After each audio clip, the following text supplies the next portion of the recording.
Welcome to the Erasmus Foundation podcast. My name is Paul Nugent. Are you looking for answers to life and its meaning? Then this may well be the very podcast you need to listen to. In a series of podcasts, we are going to look at the difficult questions of life and apply spiritual knowledge to find out the answers. Today, we are going to look at spiritual healing, and we offer healing here in the Erasmus Foundation for free. So we have Marie, Pat, and Ronnie to talk about healing. So, Pat, what is your description of what spiritual healing is? Oh, yeah, hi, Paul. So what I understand spiritual healing to be, as I have learned through my time at the Foundation, is that the Great Mind has ordained that certain healing spirits at home work with people on the earth who within that life have the gift of healing or spiritual healing. And a cosmic healing energy that comes from the Great Mind passes through the spiritual healers who are just channels, and that is given as a gift, and as all gifts are, is meant for other people. So spiritual healing is very simply something that comes from God, or the Great Mind as we call them here at the Foundation, and is used to help people with pain, affliction, diseases of a physical nature. Okay, thank you, Pat. Marie, so what made you become a healer? Well, it was actually very interesting, Paul. I was training as a reflexologist in 1998, and I used to do Padina's feet every week. And part of my training was to end the session with my hands on the top of the feet. And then eventually Padina spoke to me about healing, and I've learned a little bit more. And this is how I became a healer. How did you become a healer then, Ronnie? Well, initially, the first thing was I had a friend that was interested in healing. And it struck me that it was possible for a human being, as it were, to have a spiritual gift of healing, to be able to channel healing through their hands. Now, at this point, of course, I had no idea at all that I would ever be involved in healing, but the concept came across as being something that was reasonable and, although not commonplace, but could help other people. Then, after a period of time, again through consulting with Padina, she mentioned to me that I did have a potential for doing healing. And I thought, well, that's great. I ended up being invited to help as a trainee healer on our exhibition stand, where we were giving public consultations and doing healing on demand, so to speak. At the beginning, it was quite frightening, really, because you didn't really know what was going to be channeled through you, and you put your hands on somebody and you really didn't know if anything had happened, anything had come through your hands. But fortunately, the people that we were seeing were very, very generous, and they always gave us feedback and say, yes, I found that comforting, or I found that's helped me, thank you very much. And gradually your confidence would build. Also, the other thing that was interesting was that when you first start off, your healing is weaker than it can develop into. And so after a period of time, and if you're progressing reasonably well, Spirit will experiment and channel stronger healing through you. And over a period of time, and providing you use your healing well, the healing will be strengthened as much as they can to help make you into a stronger healer. At which point, of course, your confidence is there because you've had a lot of feedback from people explaining that they felt some benefits, and also your healing is getting stronger, and it becomes something which is almost second nature to you after a while. Thank you, Ronnie. And Pat, how did you get into this? Well, it was simply coming across the foundation, and I didn't have any experience or thoughts about healing before I met the foundation. I think, like most people, you have thoughts about faith healers and the seventh son of a seventh son, and people doing all sorts of practices which also bring connotations with it of maybe things that I wasn't particularly drawn to, because in my mind it was associated with mysticism and things like that, and other practices that I was a bit wary of. So, but I've come to understand it's very simple and natural. And when I came across the foundation and started to get to know Padina, like Ronnie and Marie, she said to me one day that I had the potential to become a healer, and it was the first time I had really thought about it. And my impatience, of course, back in those days was much to the fore within me. And I was saying, well, when? Will it be next week or the week after? Padina explained that to develop the healing, you had to develop yourself, and work on yourself, and to bring some peace within the channel that was to be used for that healing. So that's how I first came across it. May I say also that one thing that really struck me at the time with the healing was that there was no charge for it. And that may seem like an incidental thing, maybe, but I think coming from London and maybe all big cities, everybody is, out to make a power note, and it might make you a touch cynical. And it did make me question, why are these people doing this? Not just the healing, but the further teachings of the foundation, wanting to bring it to people and help people for no financial reward. And that in itself, for me, made me sit and think about it. And I thought it said so much about the people involved and about Padina and the foundation itself, that they were there simply wanting to offer what they had and to help people without asking anything in return. Marie, giving healing for free makes a big statement, I think, about our intent and what we're trying to do here in the Erasmus Foundation. And not only that, but we've built a building specifically for this, haven't we?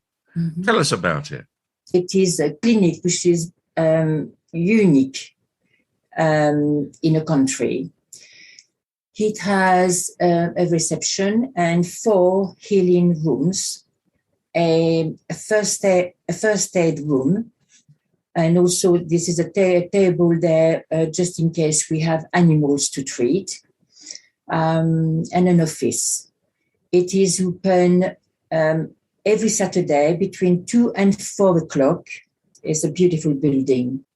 How effective is this healing, Pat?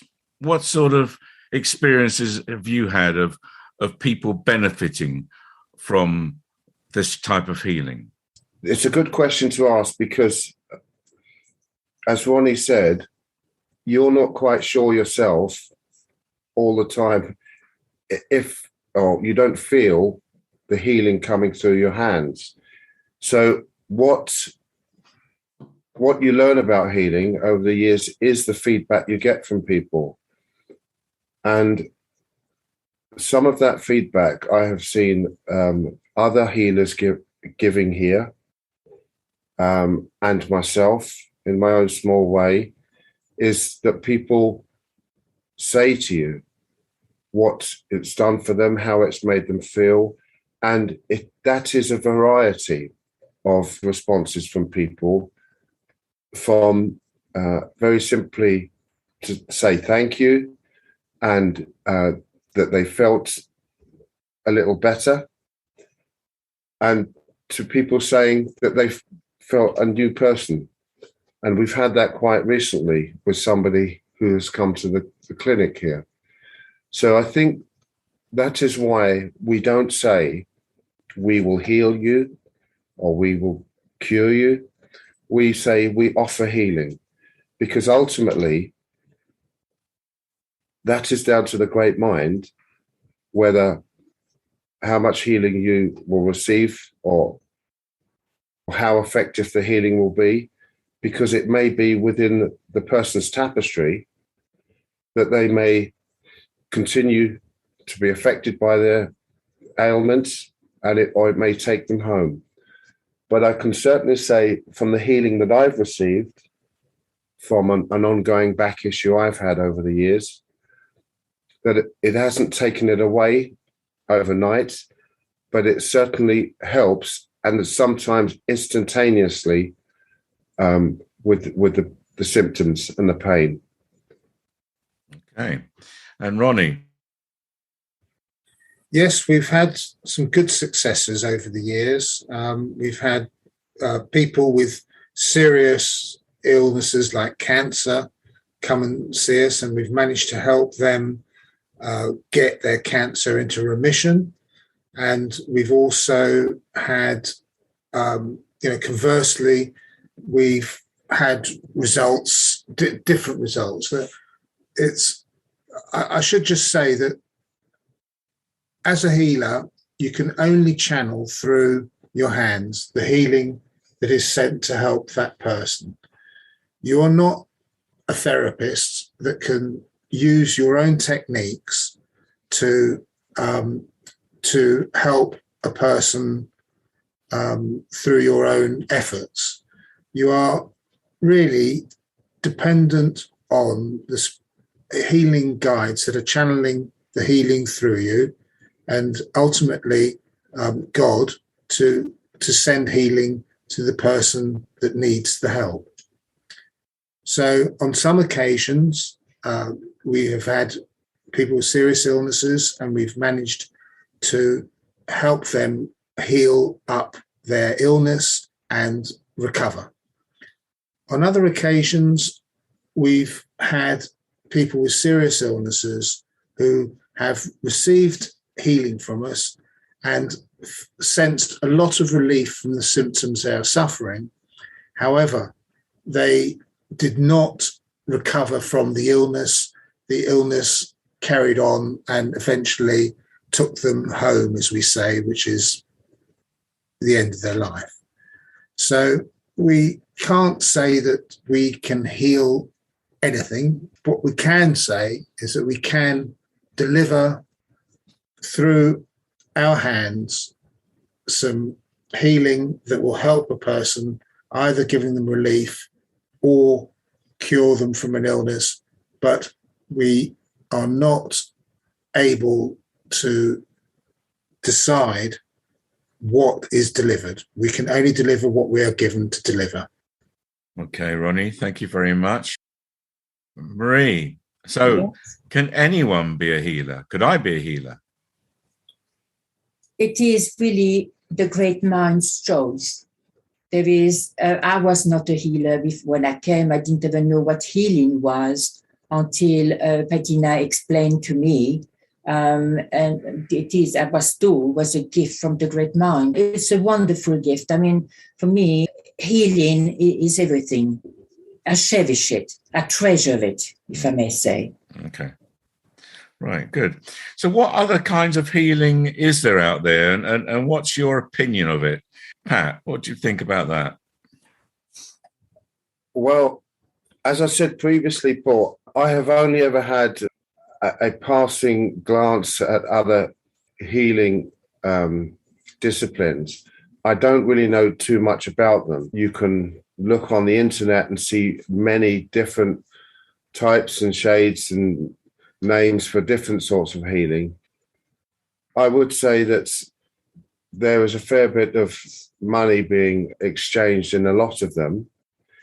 Now, I am not saying that all people who are involved in all of those sorts of disciplines of healing, whatever names they are given, are all bad people.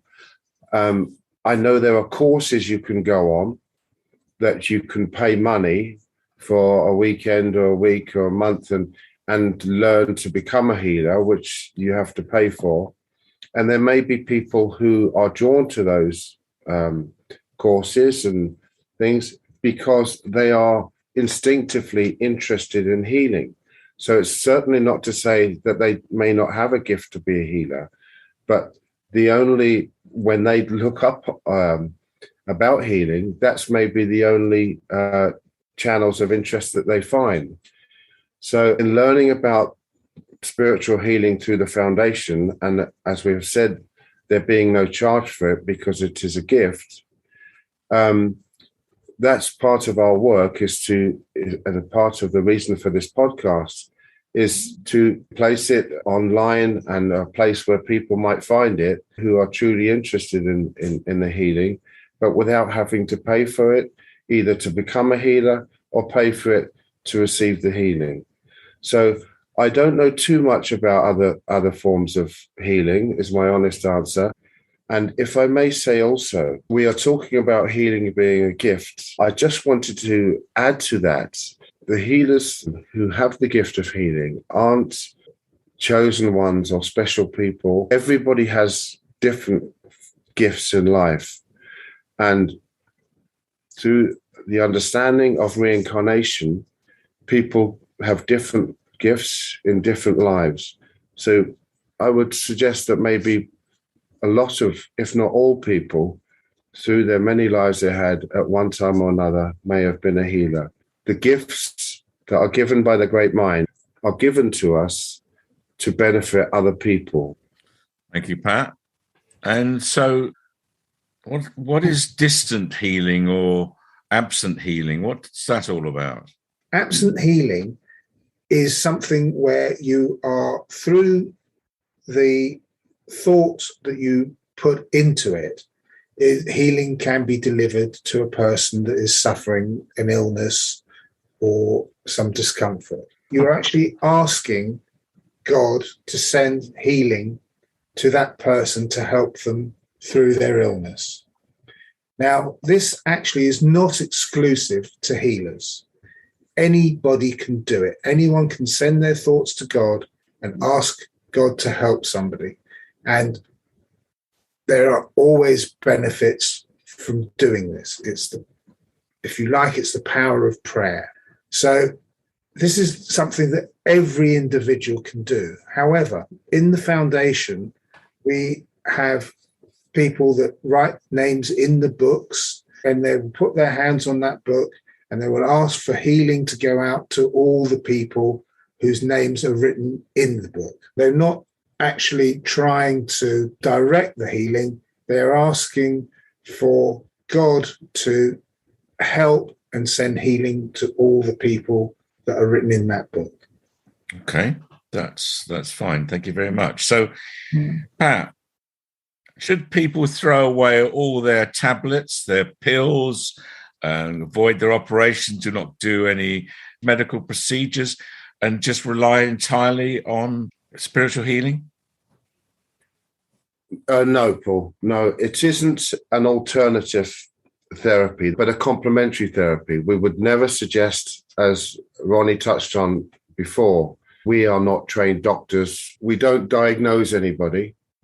So we are guided by what they tell us, and we can have an open discussion with them without prying into their privacy, if that's what they would like. But we would only ever complement the conventional medicines and therapies that they may be receiving with the healing. We would be in error, I would say, and it wouldn't happen for anybody at the Erasmus Foundation to suggest to anybody that they should come away from what the doctors may have prescribed to them or anything like that. Coming to the healing clinic, all we would do is offer the healing and never suggest that they come away from anything they're already doing. Thank you, Pat. And Ronnie, just to finish with, I know this is very much how you all feel, but I just want you to explain this, Ronnie. You do take this very professionally, don't you? And you do have a code of conduct that you adhere to. So would you like to tell us a little bit about that so people can come along feeling that we are professional individuals? Yes, we when we see somebody, we do keep records, and we ask them to fill in a form that allows us to offer them healing, and we then try and interpret what illness or discomfort they may have, and we then apply ourselves in the most correct manner to help them. The other thing that we do is that in our clinic, we'll try and have a male and a female present for each patient that arrives. It's not necessary for the healing, but it helps people feel more comfortable with the process. And so, Marie, if people wanted healing at the Erasmus Foundation, what details would you give them? The clinic is open every Saturday between 2 and 4 o'clock. If there is an emergency, they can always ring the house up to 5 o'clock, I believe, in the afternoon. And an appointment will be made, and a healer will accommodate. We have healers living in a village, and also not so far from the foundation. Therefore, there will always be somebody here helping. Everybody is welcome. We never turn anybody away.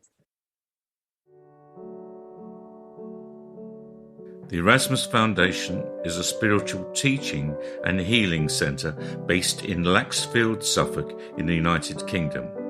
We have a webpage, www.erasmus-foundation.org, or email us info@erasmus-foundation.org.